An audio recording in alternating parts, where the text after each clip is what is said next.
అందరికీ నమస్కారం. ఈరోజు కథ పంతం ప్రేమ పార్ట్ 71. ఇక స్టోరీలోకి వెళ్తే భానుని సతాయించి మరీ భాను వెనుక వెళ్తాడు కైజర్. అక్కడ ఏం జరిగిందో చెప్పమని అనుపమని అడుగుతుంది భాను. భాను అడిగినట్టుగానే అంతా వివరంగా చెప్తుంది అను. వాసుకి కాల్ చేసి అనుపమను ఎగతాళి చేయాలని ట్రై చేసింది. కానీ రివర్స్లో అనుపమ వాసుకిని రోస్ట్ చేసేస్తుంది. బాధపడుతున్న అనుపమను రియాలిటీ ఏంటో అర్థమయ్యేలా చేస్తాడు మాహిర్. తర్వాత ఏం జరిగిందో ఇప్పుడు చూద్దాం. నిన్ను ఇంతగా బాధ పెట్టిన వాళ్ళని ఏం చేయమంటావు చెప్పు అని అడిగాడు మాహిర్. వద్దు, జస్ట్ లీవ్ దెమ్, వాళ్ళ గురించి ఆలోచించాలని అనుకోవడం లేదు అని అంది అనుపమ మాహిర్ వైపు చూస్తూ. తన వైపే రెప్ప కూడా వేయకుండా అడ్మైరింగ్గా చూస్తున్న అనుపమ పెదవుల మీద పెక్కిచ్చాడు మాహిర్. దాంతో మరింత ఆశ్చర్యంగా కళ్ళు పెద్దవి చేసి చూసింది అనుపమ. ఏంటి అన్నట్టుగా కళ్ళు ఎగరేశాడు మాహిర్. ఏం లేదు, కృష్ణ నాకు కాలేజ్ టైం నుండి తెలుసు, కానీ ఎప్పుడు తను ముట్టుకోవడాన్ని కూడా ఇష్టపడలేకపోయాను. తను టచ్ చేస్తే చాలా అన్కంఫర్టబుల్గా ఫీల్ అయ్యేదాన్ని. కానీ మీతో ఇంత కంఫర్టబుల్గా ఎలా ఉండగలుగుతున్నానా అని ఆలోచిస్తున్నాను అని అంది అనుపమ. నన్ను ఆలోచించవద్దు అని నువ్వెందుకు ఆలోచిస్తున్నావు అని అన్నాడు మాహిర్. మాహిర్ అన్న విధానానికి నవ్వేసింది అనుపమ. అంతలో పాకెట్లో ఉన్న ఫోన్ రింగ్ అవడంతో ముఖం మార్చుకొని ఫోన్ తీశాడు మాహిర్. మాహిర్ అలా చిన్న పిల్లాడిలా ముఖం మార్చుకోవడం చూసి తనలో తానే నవ్వుకుంటుంది అనుపమ. కాల్ రిసీవ్ చేసుకున్న మాహిర్ అవతల వైపు వారు చెప్పింది విని హా వస్తున్నా అంటూ కాల్ కట్ చేశాడు. తన వైపే చూస్తున్న అనుపమ కంటి చివరన ఉన్న కన్నీటి చుక్కను తుడిచి నుదుటిన ముద్దు పెట్టుకొని అనుపమ కళ్ళల్లోకి చూస్తూ ఎక్కువగా ఆలోచించుకో, ఇప్పుడంతా నార్మల్ అయిపోయింది అని అన్నాడు మాహిర్. సరే, నేనేమైనా హెల్ప్ చేయనా అని అంది అనుపమ. అనుపమ అన్న మాటను మరోలా అర్థం చేసుకున్న మాహిర్, నీ హెల్ప్ తీసుకునే సమయం ముందు ఉందిలే, అప్పుడు నువ్వు వద్దు అన్నా నేను ఊరుకోను అంటూ కన్ను కొట్టాడు. నేనన్నది అలా కాదు, తెలుసులే కానీ నీకు వీలైతే ఆ అగ్నిపర్వతాన్ని చల్లార్చు, ఇప్పటికే లావాలా ఉడికిపోతూ ఉండి ఉంటుంది, శాంతించలేదంటే తన కోపాగ్నికి అందరము భస్మం అయిపోతాం అని అన్నాడు మాహిర్. మాహిర్ మాటల్లోని భావం అర్థం కాగానే అనుపమ చెంపల్లో కెంపులు పూచాయి. కిటీతో నేను మాట్లాడతాను అని అంది అనుపమ. మాహిర్ ఎక్స్పెక్ట్ చేసినట్టుగానే కోపంతో రగిలిపోతుంది భాను. ఆఫీస్లో జరిగిన విషయాల్ని అనుపమ చెప్పగా ఫోన్లో వాసుకి అన్న మాటలను విన్న భానుకి కోపం అంతకంతకు పెరుగుతూనే ఉంది. భానులో కనిపిస్తున్న ఎమోషన్స్ ఎక్స్ట్రీమ్ లెవెల్లో ఉండటంతో అది గమనించిన విక్రమ్ భానుని కూల్ చేసే పనిలో పడ్డాడు. ఆ ఆకాష్కు నువ్వు బుద్ధి చెప్పావు, అది కాకుండా వాళ్ళు చేసిన పనుల వల్ల అనుపమకు అంతా మంచి జరిగింది. అనుపమ కూడా చాలా స్ట్రాంగ్గా వాళ్ళను తిప్పికొట్టింది. వాళ్ళ తప్పులను వాళ్ళకే చూపించి మిమ్మల్ని పట్టించుకోవాల్సిన అవసరం నాకు లేదని చెప్పకనే వాళ్ళతో చెప్పింది అను. అది సరిపోతుంది కదా, ఇప్పుడు నువ్వు ఇంతగా ఫ్రస్ట్రేట్ అవ్వడం అనేది పూర్తిగా వృధా, ముందు నువ్వు కూల్ అవ్వు అని అన్నాడు విక్రమ్. విక్రమ్ అలా మాట్లాడడం తనను కూల్ చేయాలని చూడడంతో విక్రమ్ మీద చాలా కోపం వచ్చేసింది భానుకి. బాబీని ఇంతగా అవమానించి ఇబ్బంది పెట్టిన వాళ్ళను ఊరికే వదిలేమని అంటున్నావా అని చాలా కోపంగా అడిగింది భాను. మాట్లాడుతూ విక్రమ్కు చాలా దగ్గరగా వచ్చేసింది భాను. విక్రమ్ కళ్ళలోకి కళ్ళు పెట్టి చూస్తున్న భాను నడుము చుట్టూ చేవేసి దగ్గరగా లాక్కున్న విక్రమ్ ఒక్కసారిగా భాను పెదవుల్ని అందుకున్నాడు. జరిగినదేంటో అర్థం కానట్టు అయోమయంగా విక్రమ్ను చూసిన భాను, ఆదిత్య ఏం చేస్తున్నావు, వదులు అని అంది. నన్నేం చేయమంటావు, నువ్వు కోపంలో మరీ ఇంత ముద్దుగా ఉంటే నేనేం చేసేది, అందుకే ముద్దు పెట్టుకున్నా అంటూ భానుని మళ్ళీ కిస్ చేయబోయాడు విక్రమ్. అంతలో బయట నుండి వినిపించిన అరుపుతో ఒక్కసారిగా విక్రమ్ను వెనక్కి నెట్టేసింది భాను. భాను తోసిన స్పీడ్కు వెనక్కి ఉన్న బెడ్ మీద పడ్డాడు విక్రమ్. అదే సమయంలో బ్లూ జీన్స్ మీద పింక్ టాప్, దాని మీద బ్లూ డైమండ్ జాకెట్ వేసుకొని పోనీటైల్ వేసుకొని ఉన్న పాప రూమ్లోకి పరిగెడుతూ వచ్చి భాను ముందు నిలబడింది. ఆ పాపను చూడగానే భాను ముఖంలో చిరునవ్వు వచ్చింది. ఇషు అంటూ ఆ పాప ముందు మోకాళ్ళ మీద కూర్చొని హక్ చేసుకోబోయింది భాను. కానీ భానుకి అందకుండా ఒక అడుగు వెనక్కి వేసిన ఆ పాప భాను వైపు కోపంగా చూసి ముఖం పక్కకు తిప్పేసింది. ఏమైంది ఇషితా మేడంకు అంటూ ఇషిత గడ్డం పట్టుకొని తన వైపుకు తిప్పుకుంటూ అడిగింది భాను.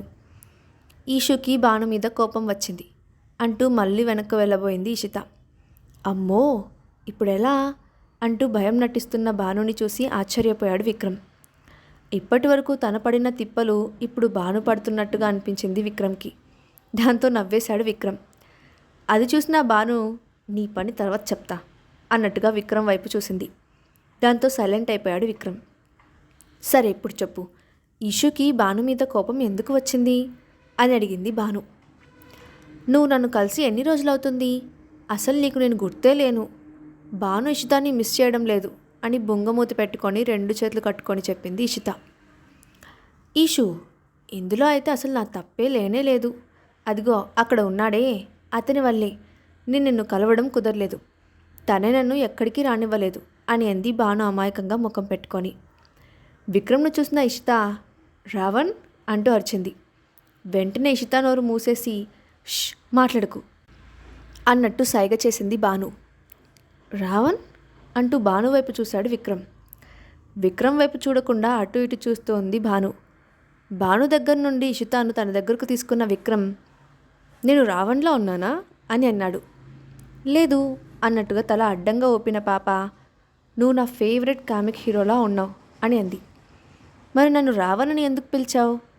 భాను నిన్ను అలానే పిలుస్తుంది అందుకే అని అంది ఇషిత. ఇషిత చెప్పింది విన్న విక్రమ్ ఇషితాను బెడ్ మీద కూర్చోబెట్టి భాను వైపు కళ్ళు చిన్నవి చేసి చూస్తూ ముందుకు వెళ్ళాడు.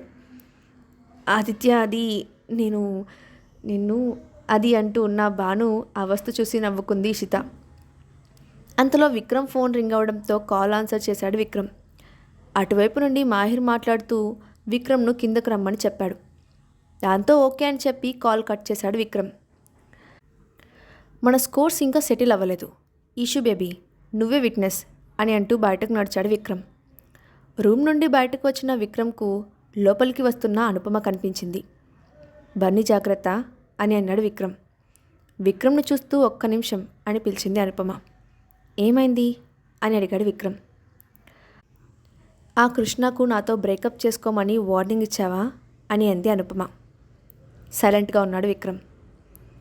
ఈరోజు నాకు కృష్ణ మొత్తం చెప్పాడు అని విక్రమ్ వైపు సూటిగా చూస్తూ అడిగింది అనుపమ. అని అన్నాడు విక్రమ్. మరేమీ మాట్లాడకుండా విక్రమ్ను హక్ చేసుకొని థ్యాంక్ యూ సో మచ్ అన్నయ్య అని అంది అనుపమ. ఇక ఆ ఈడియట్ గురించి ఆలోచనలు ఏవి నీ మనసులోకి రానివ్వకుండా మాహిర్తో హ్యాపీగా ఉండు అని అనుపమ తల నిమురుతూ చెప్పాడు విక్రమ్. అని అంది ఏడుపు గొంతుతో.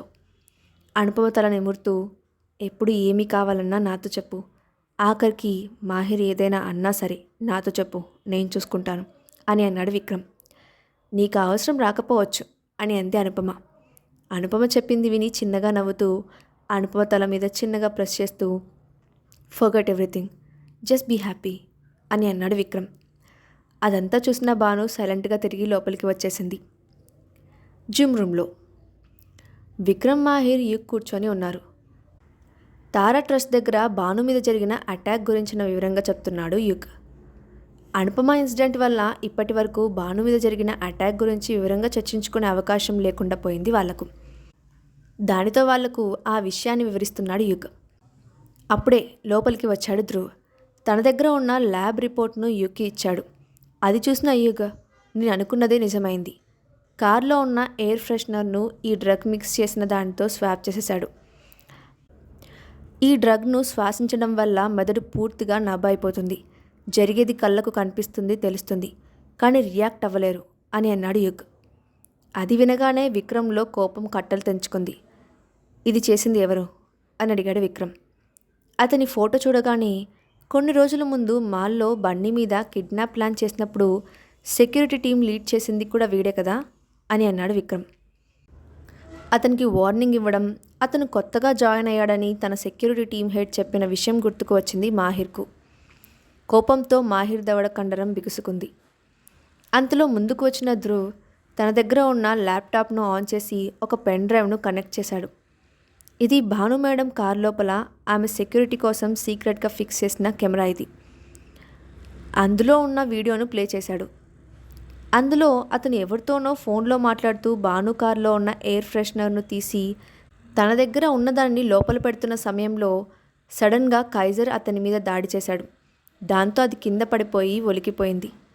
తర్వాత కైజర్ నుండి తప్పించుకోవడానికి అక్కడ నుండి పారిపోతున్న అతన్ని వెంబడించడానికి కారు నుండి బయటకు దూకాడు కైజర్. కొంతసేపటికి కారు ఎక్కిన భాను ధ్రువ్తో మాట్లాడుతూ కార్ స్టార్ట్ చేసి పోనిచ్చింది. కానీ బిల్డింగ్ గేట్ దాటకుండానే అతి కష్టం మీద బ్రేక్ వేసి కారును ఆపేసింది. దాంతో ఆ వీడియో ఎండ్ అయిపోయింది. కారులో కైజర్ ఉన్న విషయం ఎవరికీ తెలియకపోవడంతో అతను ప్రిపేర్గా లేడు. విండో ఓపెన్గా ఉండటంతో ఆ డ్రగ్ యొక్క ప్రభావం తగ్గిపోయింది. అందుకే భాను ఎటువంటి ప్రమాదం జరగకుండానే ముందుగానే తన పరిస్థితిని గమనించి బ్రేక్ వేసింది. లేదంటే అంటూ మాటను పూర్తి చేయలేకపోయాడు ధ్రువ్. అది వింటున్న మాహిర్, విక్రమ్ల కళ్ళు ఎరుపెక్కాయి. తర్వాత ఏం జరిగిందో నెక్స్ట్ పార్ట్లో చూద్దాం. ఈ స్టోరీ అప్డేట్ నచ్చితే కింద కామెంట్ బాక్స్లో మీ ఒపీనియన్ని షేర్ చేయండి. Thanks for watching.